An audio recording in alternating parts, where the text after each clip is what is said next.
o meu avô, né, ele não entendia muito as coisas, ele não entendia a própria espiritualidade. E ele, em algum momento, ele fez um pacto. Isso eu vi em regressão, a gente vai falar da hiperconsciência em algum momento, mas isso eu vi, só abrindo um parênteses, mas a gente vai explicar isso melhor. E isso foi passando de geração em geração. Então, eu nasci com obsessores acoplados em mim. Até por isso, por isso eu era abduzida. Para fazer experiências, para as pessoas, para as pessoas, né? Para os seres estudarem. Mas hoje eu compreendo, porque eu bato o olho e eu vejo se a pessoa está, porque eu passei por aquilo.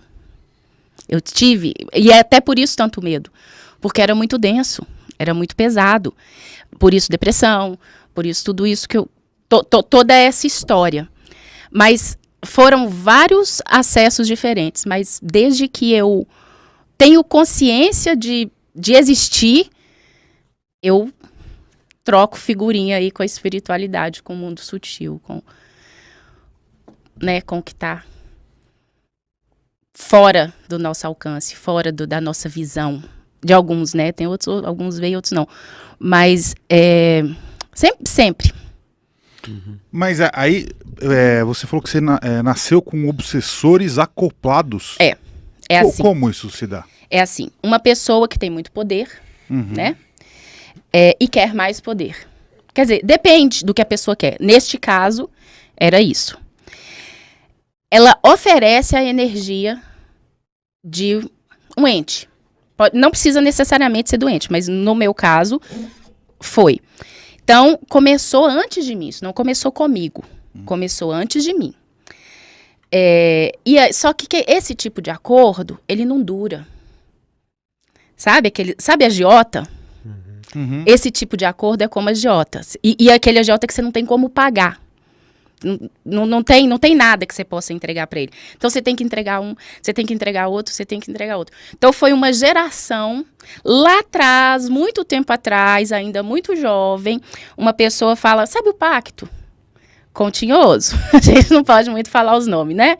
Mas o pacto continhoso, então tá, uma pessoa sei lá, pode até ter gente que sabe exatamente o que está fazendo. Mas nesse caso, acredito que ele não sabia. E aí ele fala, tá, então eu te entrego essa energia dessa pessoa e você me dá o que eu quero. Eu não posso falar exatamente o que ele queria, porque eu não sei. Nunca conversei com ele, ele já não está vivo mais, já tem um tempo que ele passou. Então eu não sei exatamente o que ele queria. O que eu consegui ver é que tinha um pacto de muito tempo atrás. Mas espera aí, mas você está falando então que foi alguém que você sabe quem é a pessoa? Meu avô. Sim. Então seu avô fez um pacto? Fez um contrato. E colocou você no meio? Não eu. Eu não sei aonde começou. Mas a minha família sempre foi uma família muito desorganizada. Não, por parte de mãe, não toda a família, mas por uma parte da família. Sempre foi uma família muito desorganizada. Mentalmente, espiritualmente. E isso foi passando. Porque como esse contrato é um tipo de contrato que você não consegue pagar as promissórias, você tem que entregar o próximo, e o próximo, e o próximo. Entendi, então você vai ficar sempre em dívida, não é? Eu não, porque eu cheguei num ponto agora que não cortou. Você zerou, karma zero, é isso? Você zerou esse karma desse contrato. Zerou o contrato. Zerou o contrato. A não ser que outra pessoa da família, isso é muito comum, tá? Isso às vezes é assim, ó. Ai, nossa, eu queria muito tal cargo. Aí plasma na sua frente um anjo. Um anjo. Sei. E fala assim, tá, eu te dou o cargo, mas eu preciso da energia de... Aí você fala, tá, pronto, fez o contrato. Não é uma coisa... Quando a gente fala em contrato, impactos, parece que é uma coisa assim de outro mundo. Um ritual que a pessoa... Pode até ser, mas não precisa que seja. Se você tem um gradiente de energia suficiente para conversar com quem você tem que conversar, pau. Foi. É fácil assim. Sabe que é um pacto que é muito, acontece muito, e em trabalho, em atendimento eu já vi, com criança. A criança tá vendo lá um desenho animado e ela quer o pônei, sei lá das quantas. Aí eles plasmam holograficamente. A criança tem a mediunidade aberta, muito mais do que a gente. Sim. O pônei vem e fala: oi, tudo bom? Você não quer ser meu amiguinho? E aí a gente pode brincar e eu uso a sua energia, você usa a minha? Aham. Foi. Depende, se é uma pessoa, tá? Isso não é uma regra. Nada na espiritualidade é uma regra. A pessoa precisa ter o que oferecer.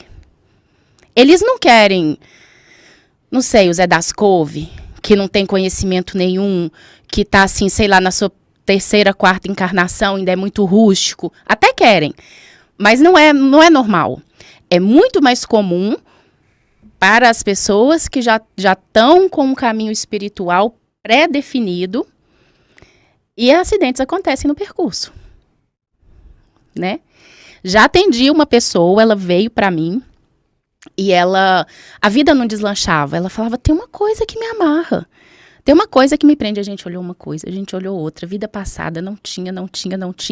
Ela sonhou com ela criança na sala e falou, eu acho que tá aqui. Ela é foda. Ela é uma pessoa que já tem uma espiritualidade, já tem um conhecimento. Isso não acontece todo dia, o tempo todo. E aí eu falei, então vamos voltar para essa sala. Voltamos lá. Bingo. E aí o que a gente faz? A gente desfaz esse pacto. Desfaz esse contrato. Foi, nunca mais sentiu nada. E é muito comum. Tá, então, só para eu entender, esse contrato, ele é basicamente, ele é um espírito obsessor que enxerga uma vulnerabilidade em alguém, ou uma necessidade, um desejo muito forte por algo. Aí ele de alguma forma, ele se plasma, por exemplo, ele se faz presente. Holograma, plasma. Pode aparecer também, sei lá, numa projeção, num sonho, pode ser infinitas modalidades. Uhum. E aí, nesse caso, esse espírito obsessor em busca de energia, ele promete algo para essa pessoa que acaba concordando. Exato. Meio que sem querer, igual o guru, por exemplo. Pô, o guru, parece um espírito obsessor. Tá andando na rua, tá comendo um hot dog na rua. Sim. Aí, aparece um cara lá, estranho. Guru.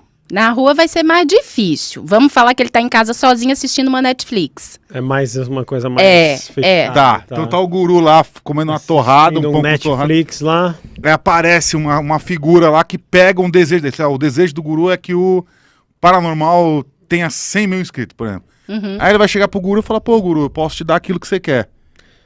E ele pode se plasmar geralmente em alguma coisa que, como você falou, da criança, né? E a Vem uma pessoa patrulha reconhece. canina. Com adulto é mais difícil. Porque a gente, se Tem um plasmar crivo. uma coisa na minha frente, eu vou falar que Vai é se isso. assustar. É. Mas a criança é lúdica, né? Ah, e aí acredita que é verdade na hora. E uma das responsabilidades disso é nossa. É de não falar para as nossas crianças desde sempre que tem coisas que acontecem sobrenaturais e que a gente precisa prestar atenção. Fecha esse corpinho aí, né? Exato. Eu falo que o meu sonho é uma escola de X-Men. É. Onde as crianças vão ser preparadas desde pequenas. É verdade, a mansão do Xavier.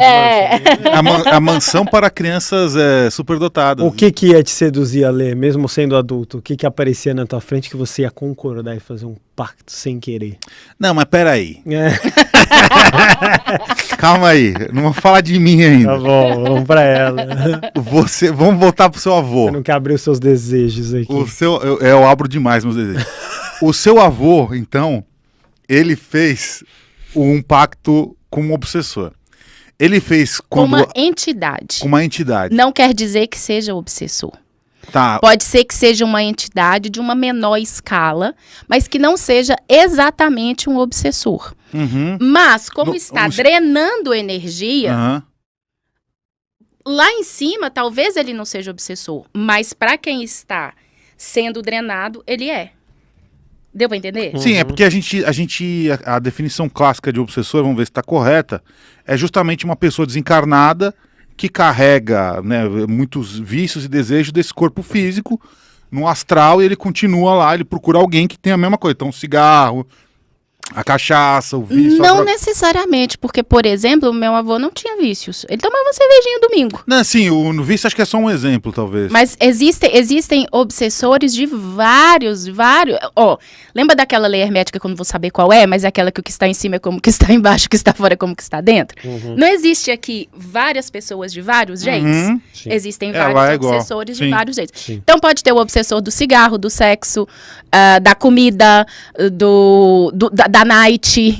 O do sexo eu conheço bem. Ele me visitava. Parou de me visitar esse Pô, Você não queria falar de Poxa. você, né? Poxa, você Não, deprimiu?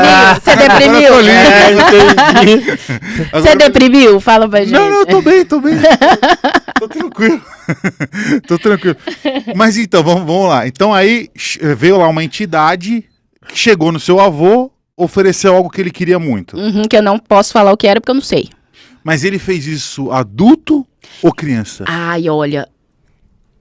Eu Ah. tô com 46. Ele não lembra, ele nunca contou disso. Não, ele acho que ele nem tinha consciência. Eu fui ver isso há 10 anos atrás, mais ou menos. 8 anos atrás. Eu acho que ele nem tinha consciência. O que eu posso dizer é que era uma família extremamente desajustada. Sabe, onde todo mundo briga com todo mundo. Fica a dica aí, meu povo. Onde um quer pegar o que é do outro. Sabe, Sessão pura. desajustada. Hoje, se eu olhasse de fora para uma família dessa, eu ia falar, não, precisa de tratamento.